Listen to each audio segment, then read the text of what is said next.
Sport House skiers and snowboarders, it's John with another version of What's Blank Wednesday. And I am on our second floor with a bunch of skis behind me because we are talking about What's Shop Work Wednesday. I've got in my hands a brand new pair of Line Pandora 84s, 22-23 model. These things are super cool. But I think the best part of this ski is actually what you're not seeing when you're looking at it. And that's this wonderfully tuned base, sharp edges, waxed and perfectly structured, ready to slide down the hill and make your day uneventful and smooth and nothing but grins on your face.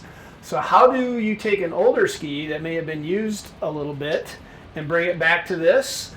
And how do these skis without any bindings on them get to be looking like this, where they're mounted and ready for you to pick up and take to the hill? We're going to go into the shop and meet a couple of the folks that take care of that for us and kind of see what those processes look like. So come on in.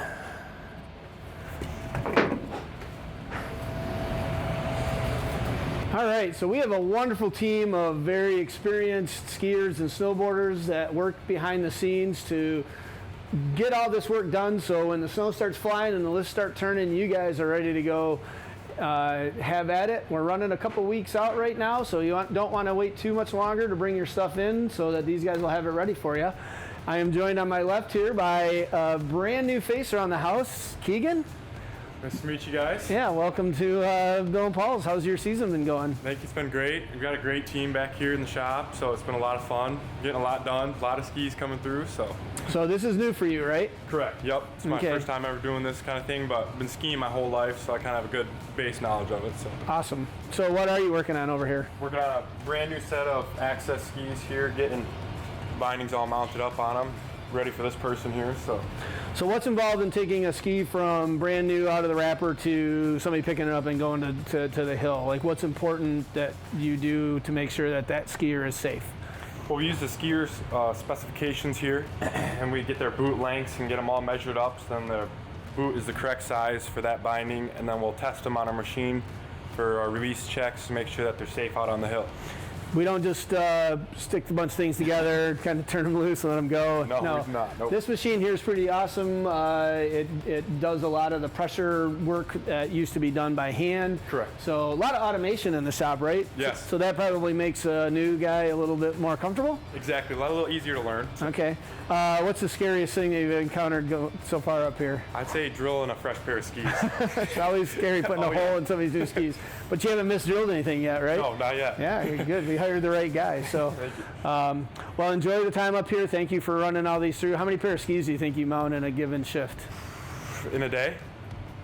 25, 30. That's amazing. And they just keep coming. Oh, they do. Yeah, so we have you guys to thank for trusting us with your skis and your family skis and snowboards. So, all right, we're going to wander to the other end of the shop here and talk to one of the OGs of Bill and Paul's, actually. So I am joined by Kyle Pearson, affectionately known around here as KP. You got a little history with this store, don't you? A little bit, yeah. Go back a ways, I guess. Kyle is the grandson of one of the founders of the store, the Bill Pearson of Bill and Paul's. So more or less raised in the shop. Pretty much, yeah. I got to watch you grow up. Yeah. You've been a big help around here. You worked in the shop a lot growing up and through high school and your early years of college. And we're standing in front of some pretty high-end machinery, aren't we? Yeah. What does this big sucker here do? It's from start to finish, tunes a ski. Can take a beaten up ski when it comes in the shop, with some P-Tex and the big gouges in the base, and then you pretty much can run it through here and it comes out almost like new. What's important to know when your skis come in here is we run them across a stone as opposed to a belt or some other technologies that this is very accurate, can be very precise.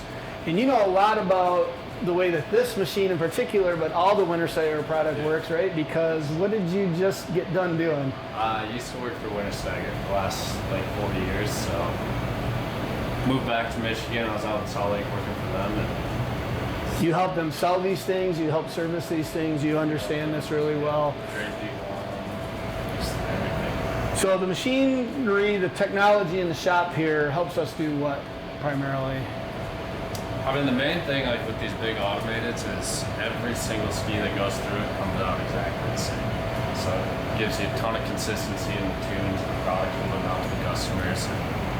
I know a lot of people think hand tuning is the whip, and there's a little bit of validity to keeping your edges fresh, but when it comes to giving that factory finished base every single time, so your experience on the snow is awesome, this is truly the way to go, and it's efficient. How many pair of skis do you work on a particular day if you're running tunes? I mean, it's a little different every day, but you can really set these up to put out a lot of skis per hour, and that's why shops across the country are all going automated. It's easier on the shop staff, less wear and tear on your back and shoulders versus doing manual stuff. And really the big thing is the consistency. Everything comes out exactly the same, no matter who's running the machine. It's just everyone's going to get the same exact product. And we can do high-end tunes for very specific race applications, all the way down to your kid skis being tuned is just probably as important as that racer ski, because that little squirt doesn't have a lot of weight to roll them down the hill, so they want to be sliding and as smooth as possible. So, well, we're glad to have you back this winter. Thank you for giving us a tour of this machinery, and keep cranking out the work, because we've got a lot of it coming in these days, and we want to get everybody ready. The snow's coming early. We are hitting it hard. You guys want to bring your stuff in, as I mentioned before, sooner than later, so we can get you out on the hill. And until next Wednesday, this is another What's Blank Wednesday. See you later.